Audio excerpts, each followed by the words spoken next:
तो भगवान सदने शुरू हो जाते हैं। वचन साधने वाले के मुख से जो भी वाणी निकलती है, प्रकृति भी उसका विरोध नहीं करती। और जो चंडी पाठ रोज करे, ये सबसे बड़ा तप है। सर्वश्रेष्ठ वाचिक तपों में सर्वश्रेष्ठ वाचिक तप जो है वो है सप्तशती का तप। क्योंकि सप्तशती जो है मन ही मन में नहीं पढ़ी जाती, ये बोल के पढ़ी जाती है। उस समय तुम्हारी वाणी में ऊर्जा उत्पन्न होनी शुरू हो जाती है।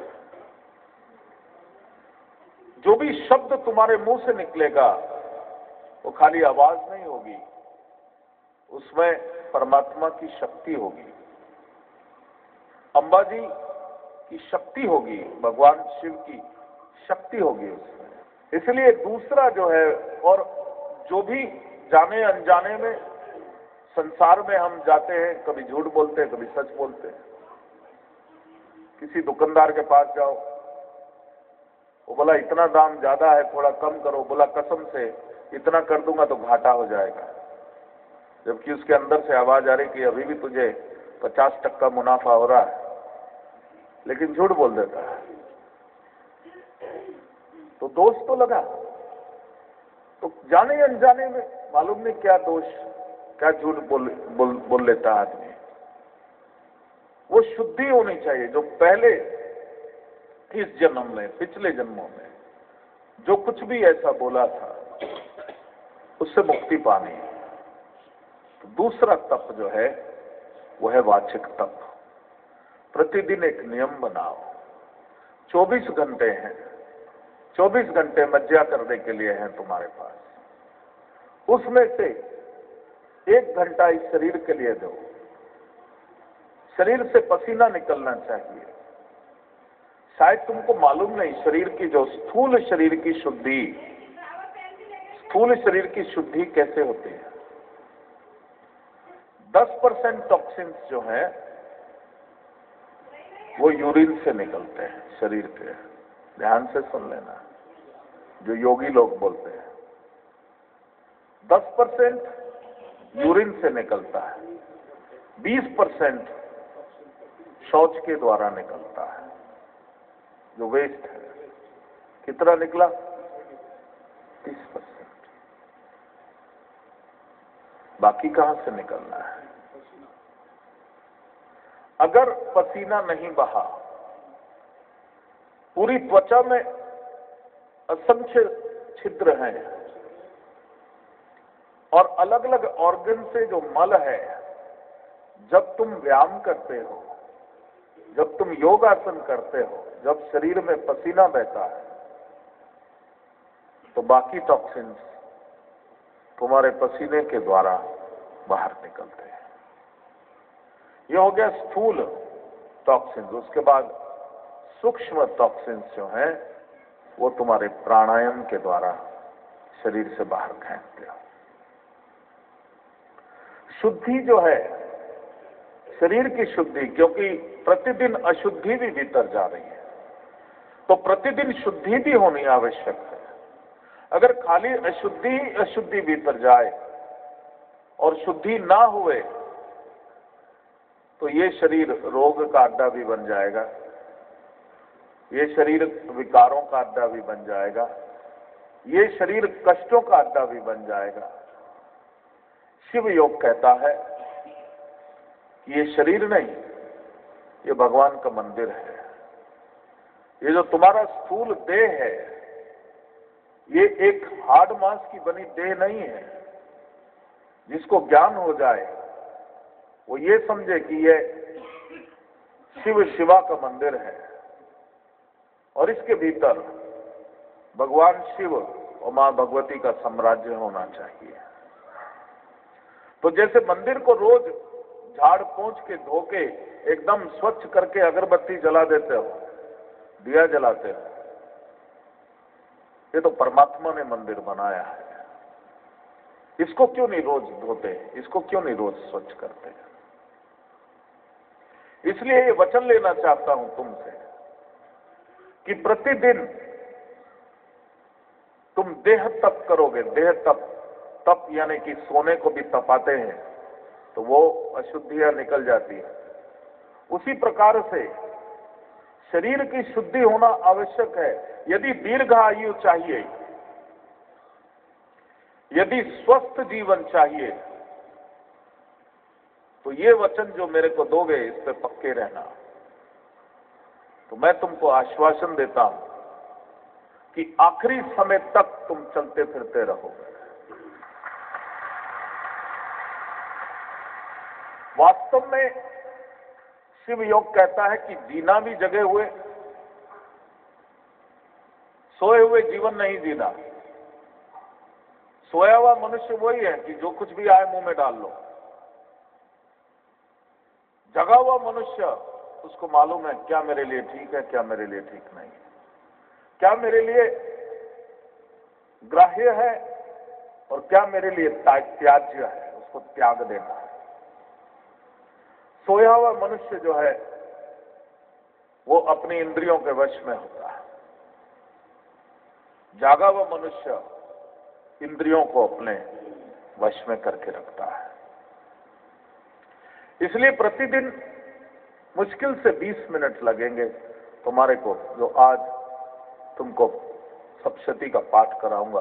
13 अध्याय, 700 श्लोक और उसके आगे पीछे वो जागृत करने वाले मंत्र, वो पूरी दीक्षा तुम्हारा 20 मिनट आधा घंटे में संपूर्ण हो जाएगी। ये वाचिक तत्व है। सभी कर्मों को काटने वाले, सभी दुखों को काटने वाले, सभी कष्टों को काटने वाले। ये सनातन के लोगों को जगाना बड़ा जरूरी है। हम लोग बहुत प्रेम करने वाले हैं, हम लोग सबका आदर करने वाले हैं, लेकिन जहां अपने जीवन में नियम आए वहां हम चूक जाते हैं। इस मामले में बहुत श्रद्धा होती है मेरे को और लोगों को देख करके। ईसाई है तो रविवार वाले दिन दुनिया इधर से उधर हो जावे, कितना बड़ा बिजनेस मीटिंग आ जावे, कुछ आ जावे, बोले 6 दिन मेरे लिए जरूरी है, 7वां दिन मेरे को चर्च में जाके सर्विस में जाना जरूरी है। भगवान का नाम पूरा लेता है। इसमें इस्लाम को मानने वाले कुछ भी करें, कितने बिजी रहें, कितना काम में बिजी रहें, लेकिन 5 समय की नमाज सब लोग पढ़ते हैं। भगवान रक्षा करता है, इसलिए उनका समाज बढ़ रहा है। सनातन पवित्र है, लेकिन हम लोगों ने नियम नहीं बना रखे, पहले बनाए थे। अब मैं चाहता हूं कि सबसे प्यार करो, सभी धर्मों का आदर करो और सभी धर्मों से कुछ ना कुछ अच्छाई सीख लेना। और ये अच्छाई मैं इन धर्मों से चाहता हूं कि तुम भी सीख लो।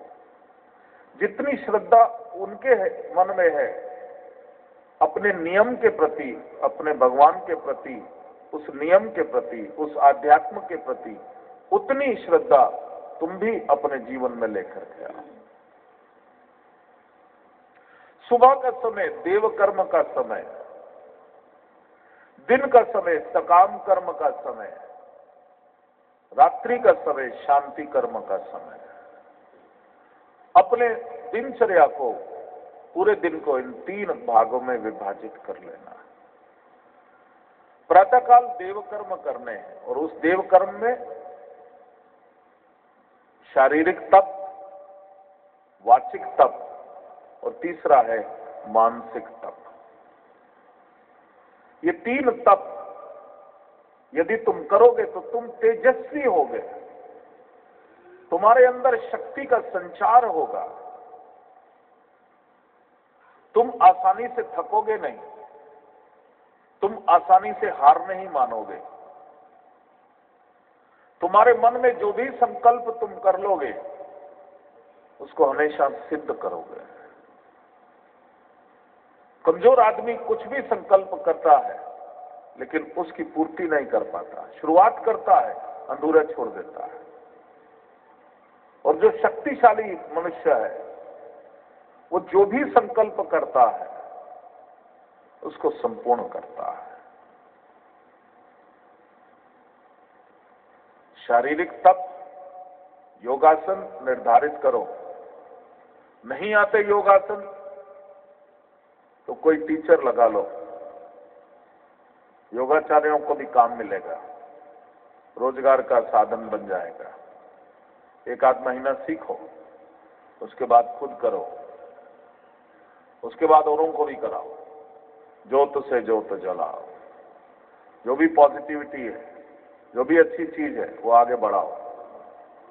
प्राण क्रियाएं प्रतिदिन करो।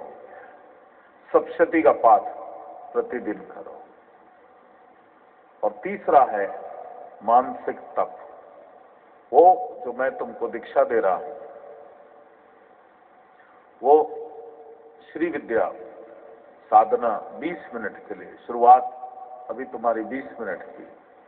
जब आगे बढ़ाऊंगा तो तुम 2-2 घंटा साधना करोगे। 2-2 घंटा साधना करोगे, पता भी नहीं चलेगा।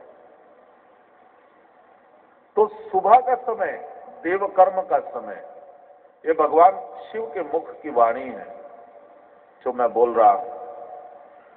जो मेरा होना चाहता है, जो शिवत्व को प्राप्त करना चाहता है, वो अपनी दिनचर्या को 3 हिस्सों में बांटे। प्रातःकाल का समय देव कर्म का समय। उस समय जो है देववाणी मंत्रोच्चारण तुम्हारे घर से होने चाहिए, साधना होनी चाहिए। वो जो मन और शरीर परमात्मा ने दिया है, उस परमात्मा के साथ ये मन और शरीर को जोड़ना है, जिससे उसकी ऊर्जा, उसकी शक्ति तुम्हारे भीतर प्रवाहित हो, तुम्हारा भाग्य उदय हो, तुम्हारे कर्म कटे, बाधाएं कष्ट कट जावें और जीवन में सौभाग्य का मार्ग प्रज्वलित हो। फिर दिन का जो समय है वो सकाम कर्म, परिवार है, संसार का उत्तरदायित्व है, खूब जोर की मेहनत करो, खुली छूट है। लोग क्या करते हैं, सुबह का समय मज्जा करते हैं और दिन में जहां काम करने जाते हैं वहां भगवान के लेक्चर मारते हैं। ना तो सुबह देव कर्म करते हैं और सारे दिन जो सकाम कर्म करना है उस समय वो देवताओं की बातें करते हैं। उस समय कुछ नहीं, उस समय अर्जुन की तरह मछली की आंख दिख रही है और कुछ नहीं दिख रहा। उसी तरीके से तुम्हें अपना काम, कार्य क्षेत्र दिखना चाहिए और कुछ नहीं। और जोर की मेहनत करो, खूब जोर की मेहनत करो, इतनी मेहनत करो कितनी शक्ति है। भगवान बोलते हैं चिंता नहीं करना, फल तो मैं दूंगा ही। भगवान ने कहा कर्म करना, फल की चिंता नहीं करना। लोग बोलते क्यों ना करूं, फल तो चाहिए। मैं भी कहता हूं फल चाहिए, लेकिन चिंता के द्वारा फल नहीं मिलता, कर्म के द्वारा फल मिलता है। और भगवान बोलता है कि तू चिंता क्यों करता है? जब तू सच्चा है, तू मेहनती है, तू मेरे साथ जुड़ा है, तो फल तो मैं तुझे दूंगा ही दूंगा। वो मेरा काम है चिंता करने का, तेरा काम नहीं है। तू तो मेरे पे छोड़ और तू मज्जा कर, मेहनत कर और बाकी देख मैं तेरे जीवन में तुझे सब कुछ देता हूं कि नहीं देता।